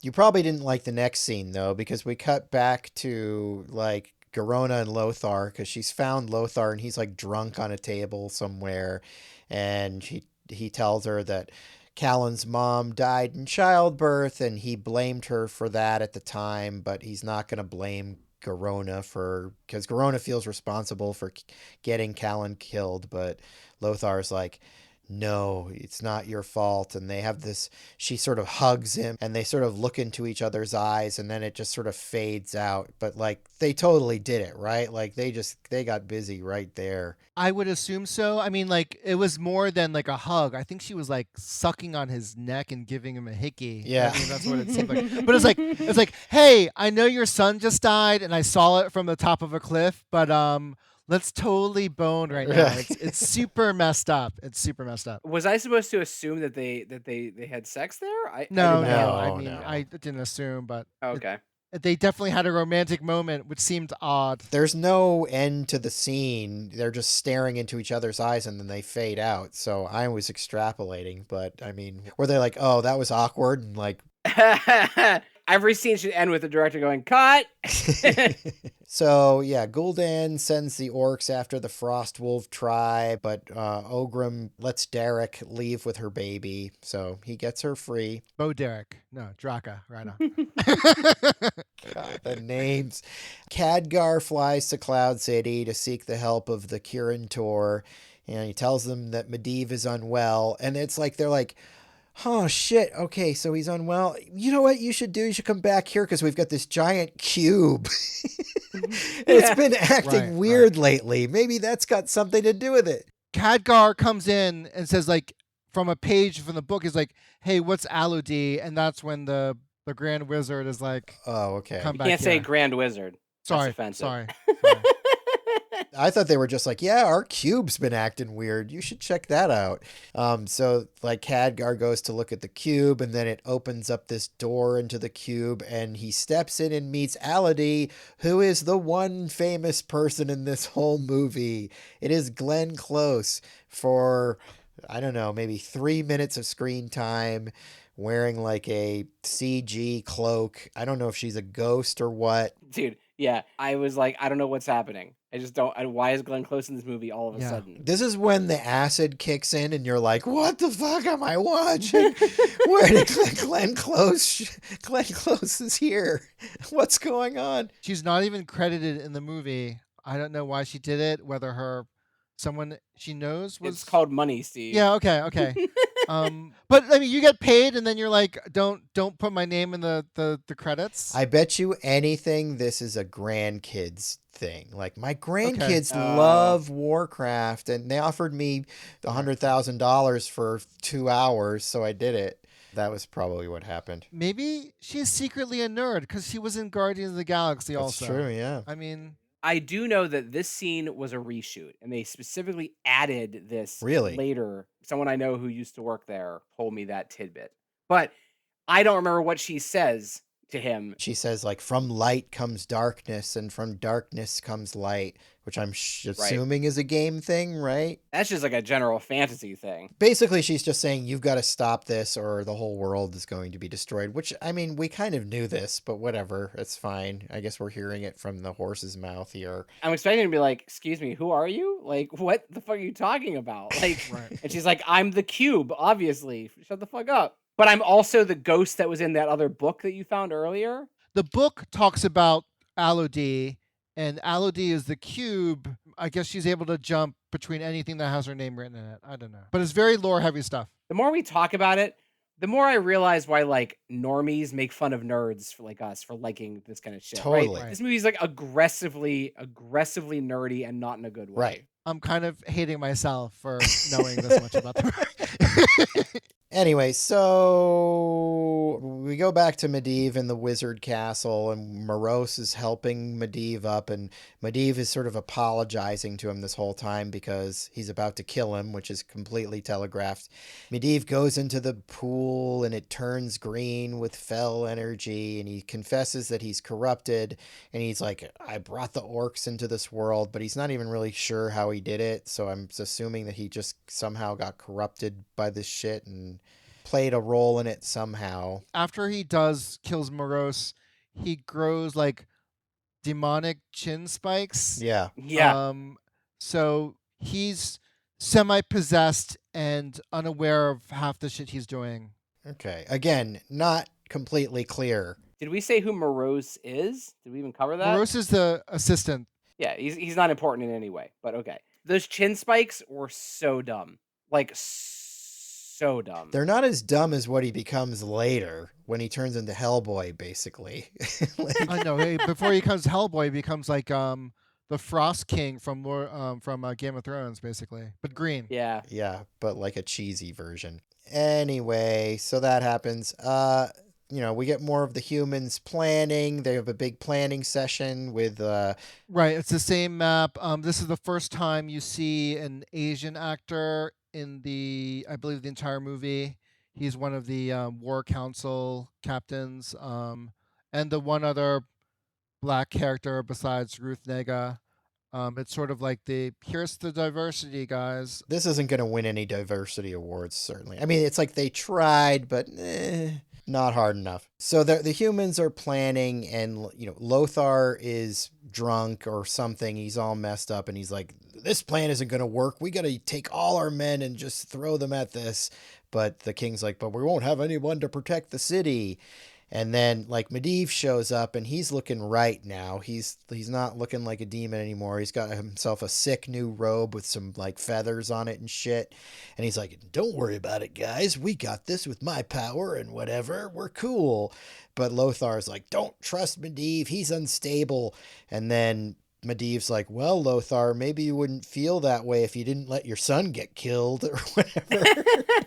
Right. So he basically gets Lothar to freak out and try to attack him, and then the king puts him in the dungeons, which I'm sure was Medivh's evil plan all along. Gorgona visits Lothar in the cell, and that's when Lothar's like, don't trust these guys, and then like she's like, I trust Dorotan. It's like, no, I'm not talking about Dorotan. I'm talking about Medivh. Right. She gives him her necklace that's got her mother's tusk on it. So, yeah, we go back to the orcs, and Ogrim frees Dorotan and apologizes for not backing his play and tells him that Draka and the baby are safe. Khadgar sneaks into the dungeon and turns the guard there into a sheep, which, he's like, oh, it's only going to last for like 5 minutes. and he frees Lothar. Lothar like immediately puts on his like oversized armor and is like, well, we gotta go protect the king. And Khadgar's like, no, we have to stop Medivh first. Yeah, the polymorph spell, again, something straight from the games. Another nod. I know that from Hearthstone. There's a card that turns your opponent's minion into a sheep. And I was like, oh, yeah, all right, wink. That one was for me. Yeah. That gave Rodney a smile. So yeah, then we see Draka going to the river with the baby, and she puts the baby on the river, but then these orcs show up and she fights them and she kills them, but they also stab her, so she dies at the riverbank and she's looking at the baby floating away on the river, and it's this sort of upside down shot, which is kind of cool, but she's dead. Right. This is absolute reference to Moses. It's basically setting up Goel, who is such a huge character in the mythology of Warcraft. Right. So this is sort of a retelling of that from the game. It's better than what the game is, actually. Mm-hmm. In which game does Moses show up? In Warcraft 4. It's amazing. No, I don't know. But yeah, very clearly Moses. And it also is all very clearly setting up this baby character to be a big deal later, which is especially obvious in the end, the very end of the movie. Anyway, Daratan challenges Gul'dan, and Gul'dan accepts, and he shows that he's no mere wimpy wizard, and he like throws off his robes, and he's got all these like antlers coming out of his back, and he's this big hulking dude, and they fight, and they're fighting physically. Gul'dan's not using his magic. So this starts, and then at the same time, basically we enter this section of the movie that is now kind of like Return of the Jedi style, 3 climaxes going on at the same time. One of them is back in the wizard castle where Lothar and Khadgar are confronting the demon version of Medivh, and he's tossing them around wizard battle style. And then Medivh says this incantation to open the portal, the orc portal, and then we cut back to the fight between Gul'dan and Duratan, and the portal opens, and Duratan's like, well, fuck this, I gotta go deal with the portal, but the orcs are like, no, you gotta keep fighting this guy, and so Gul'dan's like, well, then fine, I'll use my magic, and then he uses his magic against Duratan, and that's against the rules of this fight. He's not supposed to do that. So yeah, the orcs are sort of now seeing that he's not a good guy because he's not playing by the rules. I like this part. In fact, this was the only part I watched this with my wife. This is the only part we both went, ooh, and that's when Gul'dan takes his cloak off and you realize he's actually like a total badass under there. Yeah. And I was like, okay, I was not expecting this. And then when they fight, it was an enjoyable segment. I like that. No, it was good. You really feel the weight. I mean, throughout the movie, anywhere where an orc like swings a weapon or punches something, like it's well done. Yeah, yeah. Is this where Duratan meets his end? Yes. Yes. What the fuck? What, the Duratan dies? Yeah, he's the main fucking character. Why does he die here? This is so dumb. This movie is so bad. His death has no meaning. It doesn't actually achieve anything. The main character just gets fucking wasted. Yeah, but it shows that Gul'dan is like a cheat. Right, but then like a whole bunch of the orcs are still on Gul'dan's side. At the end of the fight, Olgrim is like, do you trust this thing? Do you trust this demon? And then everyone's like, yeah, Gul'dan, you have no honor. And then Gul'dan kills 3 guys. And then everyone submits. I can explain what the problem is. The problem is Please. here, they want a franchise, and they want to keep the character of Gul'dan as the Darth Vader bad guy, so they can't have all the orcs turning against him because they want to use him in another... He lives to the end of this movie. He's still alive at the end of the movie. This movie is a slave to the mythology. They can't go against it for the fans. It's kind of a slave to the game. The problem here is this whole movie acts as a 2-hour prologue to the movie I actually want to go watch. It's that problem of like, we're setting up all this whole world, but then because we're doing that, we're going to give you an unsatisfying story, you know? So they're setting up Duratan as just this figure who's like a Christ figure who sacrifices himself to prove this one guy is bad. But yet in this movie, they don't actually turn on him, you know? And then we get this big human and orcs battle. You know, like Garona comes in, is doing some sick damage, and Gul'dan is using the fell to let in all the horde from the gate because like as like Lothar and Khadgar are fighting Medivh, people listening to this must just be like, what the fuck are you talking about? Dude, no one's listening. They stopped a long time ago. No, I mean, it's like the thing is like at the beginning we're like, oh yeah, you know, you should probably see the movie before you listen to the podcast. Like, no, don't do that. I literally can't. The only people listening are people who like fell asleep with this on.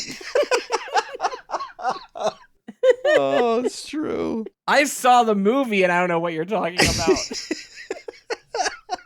Dude, I remember sitting there and being like, wow, Duratan looks dead, but I wonder how he's going to come back, right? Like, clearly, you know, someone's going to revive her or whatever. And he's like, no, Gul'dan just fucking wasted him. He's just dead. But it's like not the end of the movie. There's still like more movie left. And I was like, I don't understand. I thought I was going to get a movie where like it's about like a human and an orc who have to like work together. Right. No, that's Enemy Mine. I'm sorry. That's not. Yeah, I thought I would get Enemy Mine, and that seems like the obvious script to write. And yet they don't ever give them scenes together. The only time like the main orc and the main human ever interact is in the Black Rock Valley. Am I wrong? Nope. No. And like that's for like 3 minutes of screen time. What the fuck are you talking about? Have you never watched any movie before? God. They know that it's unsatisfying. They're hoping that everybody's going to be so invested that they're going to run screaming to the sequel. But let's just get through this. Lothar and Khadgar confront the demon Medivh, the wizard battle. They're battling with like a golem. I forgot to mention the golem in the beginning. Yeah, he makes the cheesy golem come to life. Lothar ends up just climbing up on it and using it against Medivh. And that's when his shoes get stuck in the golem clay and he loses his shoes.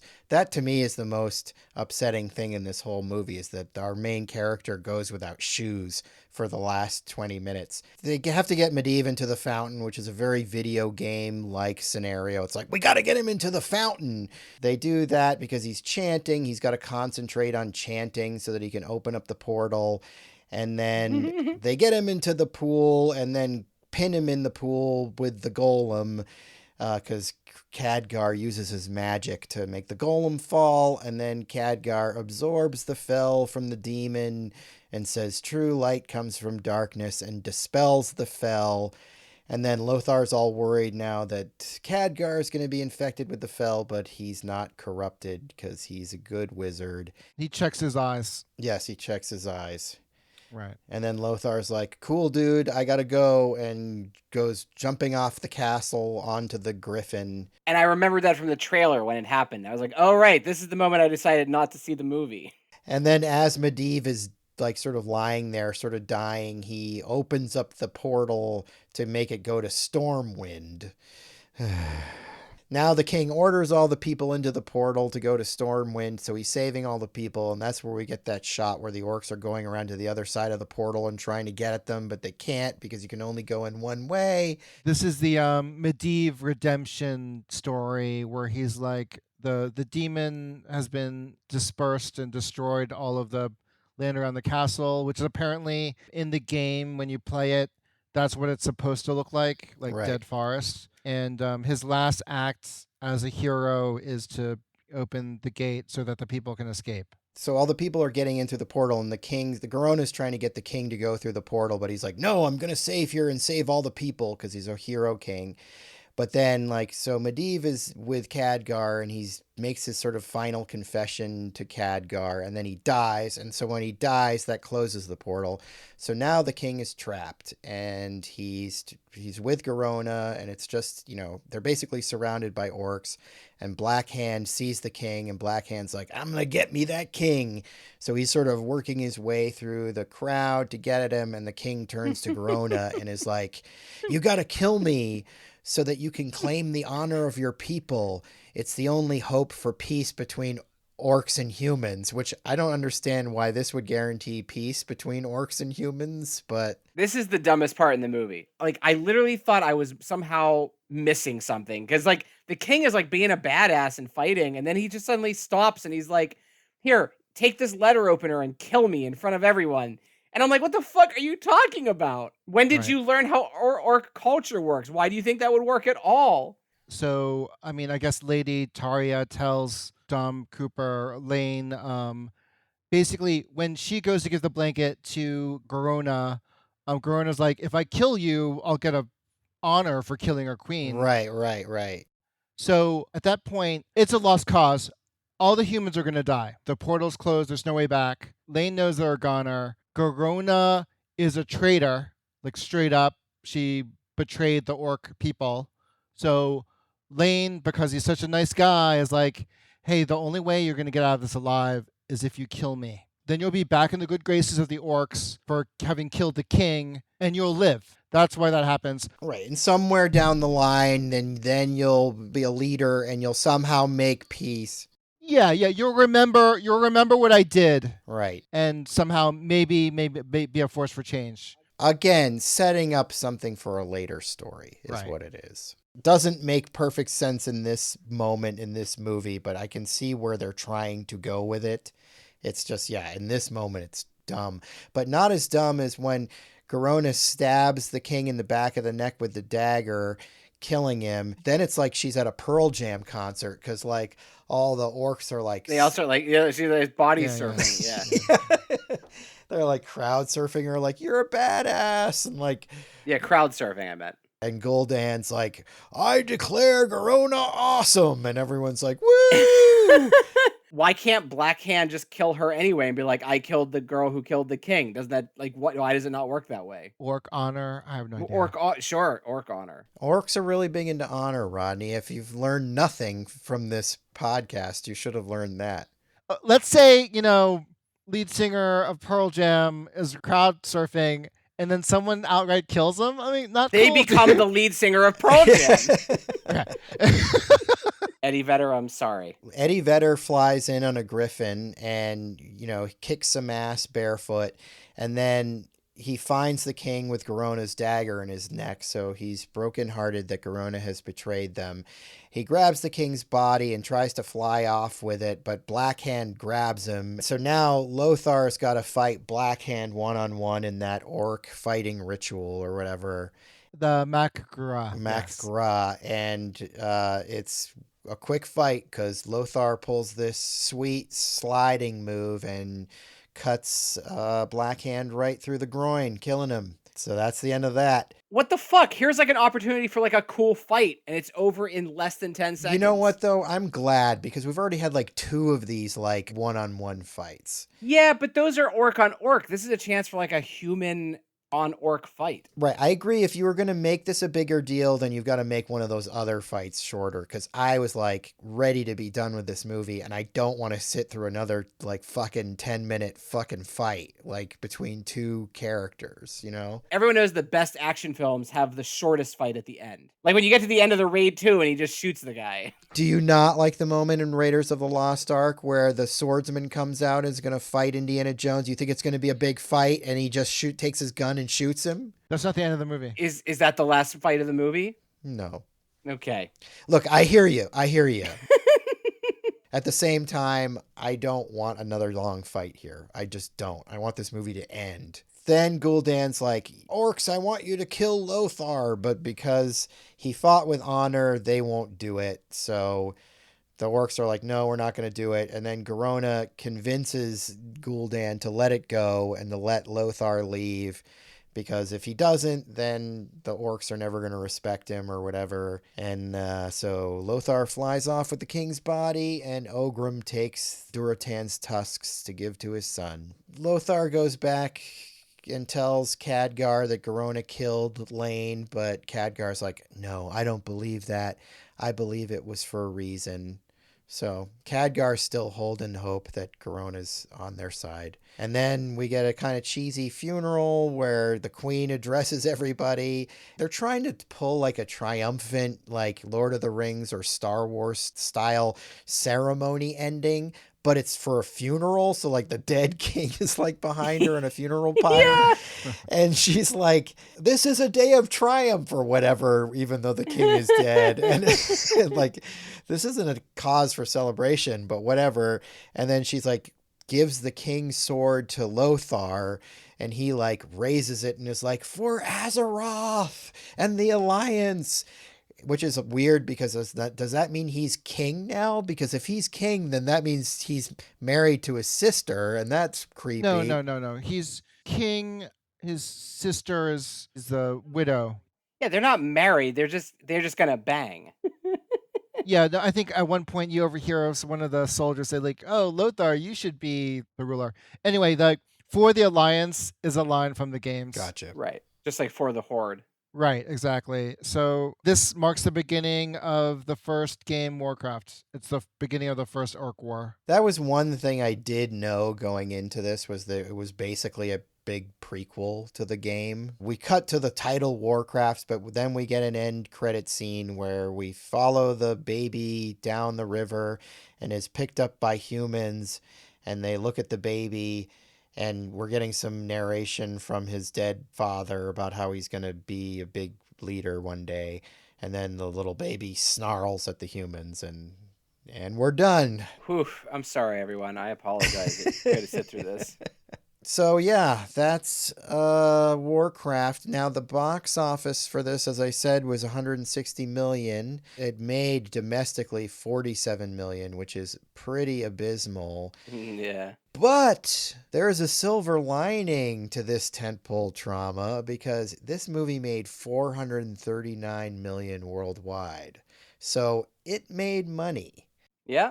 It is one of those movies that they could justify a sequel, kind of like Pacific Rim, where it made a shit ton overseas. So yeah, but I think, and we've talked about this in previous episodes, that like just because people showed up and paid money to watch the movie doesn't mean they liked it. And I would imagine this movie made a lot of that in China. Yes. I mean, when you look at the companies that put the money in, yeah. Right. It's crazy. It has a really low score.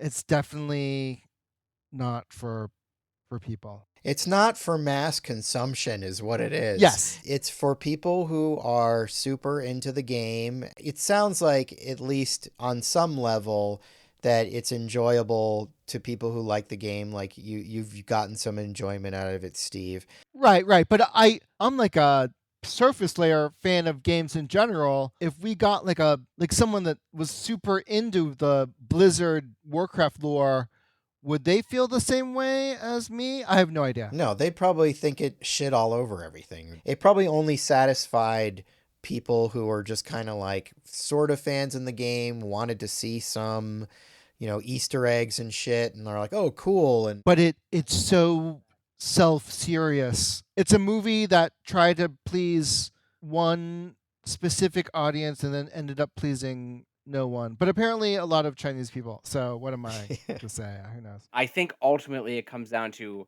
I always ask myself, why didn't I go see it? Right. Right. And at the end of the day, it just looked stupid. I think that like the CG in the trailer was not very impressive. In fact, here's another thing I was thinking as I was watching the movie. How many parts in this movie do you think are worthy of saying to your friend, like, yo, just watch this one part, right? Like, I could show you a fight scene from The Raid and be like, you don't need to watch the rest of this movie, Yeah. but you're probably going to love this. There is nothing in this entire 2-hour runtime that is like, show your friend worthy. Yeah. Right? And because of that, they couldn't put any of that in the trailer. And so the trailer is just like a bunch of people going, get him. And like the dude jumps off the cliff and he lands on the griffin. I don't know. At the end of the day, I said it at the beginning of the episode, Lord of the Rings is the bar. That's the bar. And this came out during Game of Thrones time, Yep. right? And Game of Thrones is the bar. And people are smart, and they looked at it and they said, that looks like a stupid movie. I know if I said it looks stupid, then all the people who don't play video games, like my mom and my uncle and shit, they're not going to go see this movie. Look, turns out in China, they're just like, that looks dope. And they all saw it, and that saved their ass. I'll agree with you on this. There isn't anything here. Like, I'd honestly be kind of embarrassed to show anybody this. Like, how do you even set up a scene from this? You're like, okay, now this is Lothar, and what he's going to do here is, we had that moment while I was going through the plot where it just becomes like ridiculous. You hear yourself speaking these things and it sounds like gibberish. And I'm sure like you can say the same thing about Lord of the Rings, but the brilliance about Lord of the Rings is it eases you into this at a like leisurely pace. You've got 3 big movies that are just really engrossing you in this world. And this movie doesn't take the time to do that. It just throws you in, throws all this shit at you, and it's just like, come on, catch up. Look, it's Lothar. Follow him. Look, he's going. He's on a griffin now. Come on, we're going to another place now. Hey, look, there's some elves. Look, okay, now over here. Like, it's too breakneck. It doesn't let you settle into the world, and the world is not something that I find absorbing. I feel like they're just relying on people's feelings of affection for the game. Like, you're like, oh, cool, I'm seeing the world that I've already invested like 10 gazillion hours in playing online, where I've lost my job and my family and everything and devoted it to this game. It does not create any investment from the viewer who is not already invested in the game. And it's mind-blowing to me that a filmmaker like Duncan Jones, who I think is a really smart filmmaker, regardless if, you don't think he's the best director in the world, that's fine. He makes smart movies. He's not a dumb person. He's David Bowie's kid. He's not an idiot, so he's got a brain. What's that have to do? What's that? Because David Bowie's a smart guy. He wouldn't have a dumb That doesn't kid. mean his son inherited any Yes, of that. it does. That's how it works. Look, the dude has made 4 movies. 2 of them people hate. That's called 50%. That's not great. Moon is a smart movie, and yeah, but he didn't write is a Moon. Smart movie. You know what I mean? He directed it. Source Code is smart until the final 20 minutes, and then it's really lame. I like Source Code. I really like that movie. I mean, I also have a huge thing for Michelle Monaghan, so. But at the end of the day, like, I cannot, like, if you just compare this to Avatar, right? Why did Avatar do? We always talk about that, right? They're both like CG heavy movies, but Avatar like has like a sense of style about it, like you can tell that like people cared. I think that's what it comes down to, is like when I saw the trailer, I did not see a movie made by people who care. I saw a trailer for like product, and I said, I'm not interested in your product. I absolutely agree. Why I didn't see it in the theater is because like when someone says it's a video game movie, okay, it's not going to be good. And I didn't want to pay money for it in the theater. Right, that's already 2 strikes against it. Oddly, I sort of loved Sonic the Hedgehog, but that's another story. Well, my co-host Josh will be happy to hear that. Video game movie can work, but they tried to bite off way more than they could chew here with all the lore and everything. And it's like, when Marvel did Guardians, they had already sort of established themselves, and they're like, hey, we're going to do something different. You know what a space adventure is. Like, here, you're assuming the audience, they've watched The Lord of the Rings and that they're ready for this kind of story from watching Game of Thrones or whatever, but they weren't, because it wasn't any of those things. It was super dense. Look, at the end of the day, a movie is about making you care about a character, right? And then you'll go on the ride with that character. It's not like I only watch movies where ninjas fight robots, right? Like I like dramas too, and comedies. And at the end of the day, you got to make a fucking movie where I care about your orc and your human, and they forgot to do that. And so what you're left with is just a bunch of CG things running into each other, and that's lame. All right, guys. Well, I'm going to go huff me some fell and get on my griffin mount and ride that shit all the way to Astaroth.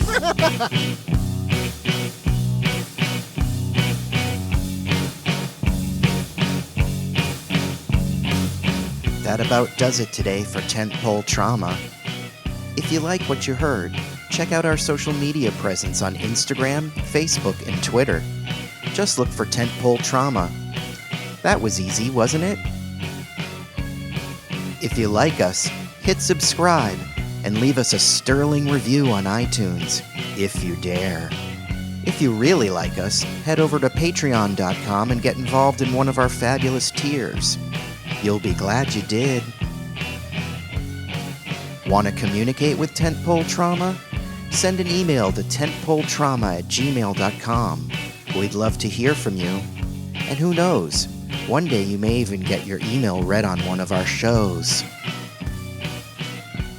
Well, thanks for listening, and we'll see you real soon.